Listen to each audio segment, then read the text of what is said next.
Greetings everyone, hope you are doing well. In today's video we are going to look at the Olifant Mk2 and its performance against the T-55, T-62 main gun rounds. Quick disclaimer, this is based on a commercial product in the form of War Thunder.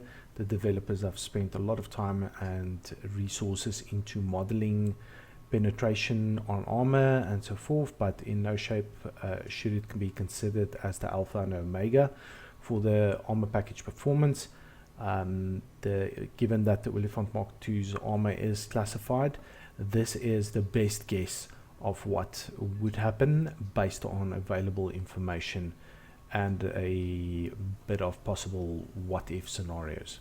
Okay, so let's quickly have let's talk about the Olifant Mk2. It's an improvement on the Mark 1B, which itself was a completely new build in the form of a stopgap tank from the Olifant Mark 1A and possible future acquisitions for modern main battle tanks, which we subsequently didn't realize. And the Mark 2 is basically an incorporation of the best of what we had at the time versus the budget that was available. So you have at its core the armor values of Olifant Mark 1A, which itself is based on a Centurion Mark 3 or one of the other variants. The frontal armor, just to have a quick look here, is still the same as the Mark 3, 76 millimeters, angled with an effective thickness of 126, and you can see the turret cheeks of the original Olifant Mark 1A here, and its profile in general. So what you have here, which began under the Mark 1B Olifant, is a composite armor add-on package built over the original turret to provide it with additional protection based on the experience in the South African Bush War, where the Olifants faced the T-55 and T-62. So what was needed was a tank which could engage them at range and survive frontally. And you can see from the armor package itself, let's have a quick x-ray look here. You have in the frontal arc of the turret, you have NERA elements, which is effective against high explosive anti-tank rounds. And on the frontal glacis, you have a armor package which is also NERA elements to absorb a heat round frontally, as you would engage enemy tanks optimally from the front. Your frontal armor would be the best and exposed to them. So on the sides underneath this armor screen, you have additional rolled homogeneous armor of variable thickness. I do recall it's like 140 if you look at it from a specific angle. So frontally you have the NERA elements, and on the sides you have the inner ordinary RHA. Okay, so let's have a quick look at its performance against T-55. Bear with me for a second.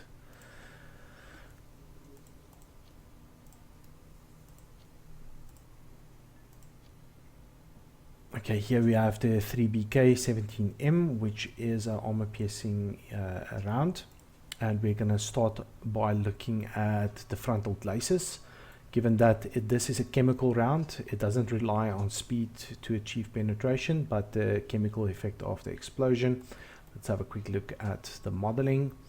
There is, according to this program, some penetration over the frontal glacis. On the right hand side, where you also find your main rounds, you have the fuel tanks absorbing the majority of the explosion after it has penetrated the armor. And on the right hand side of the frontal glacis, it does not penetrate. It could be the angle. Let's try again, and it stops it there. Very interesting. All right, let's try one more. Some spalling going through if you hit it on the center. Let's have a look at the guts of the turret. Frontally on the right hand side, It penetrates the Nera, but the remaining elements are stopped by the original Olifant Mk2 turret. Let's try the right-hand side, left-hand side, beg your pardon. It is also absorbed. And let's try the right-hand cheek. Also absorbed. Let's try the left-hand cheek. Likewise. Now let's quickly have a look at the side of the turret. It does go through and penetrates into the crew compartment. The same will be true from the other side as well.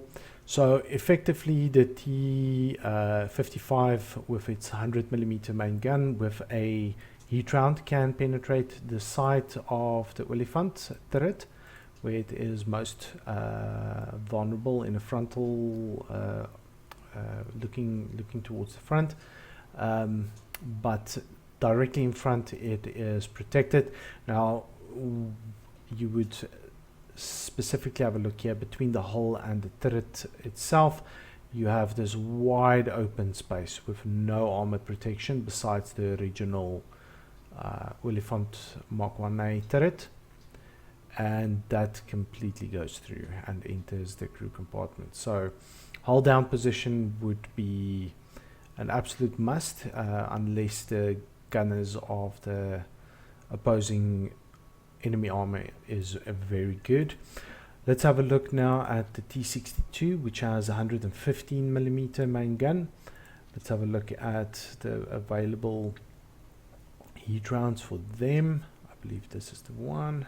Okay, 3BK15M. Frontal glacis. Also chemical round. I believe this will go through. It does indeed. Let's have a look at the right side of the frontal glacis. It does penetrate the crew compartment. Left hand, it is absorbed by the fuel tank. Let's have a look at the turret itself.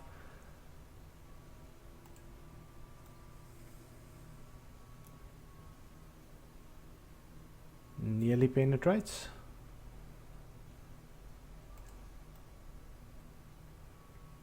So on certain angles, according to this, the round will penetrate, or the explosion to be more accurate. Cheeks, let's try again. There is a possibility of penetration, and it will most probably be the same. It depends, honestly it depends exactly where you hit it. This could also be a problem with the modeling of the program itself, but as we said, this is a best guess estimate. So in between the add-on armor with its Nera package or equivalent, you have a bit of spaced armor as well before it hits the original turret, but it seems to be negligible. Okay, so that concludes this test. I hope you enjoyed it and it was somewhat interesting, and I'm looking forward to seeing you again for another video. Cheers.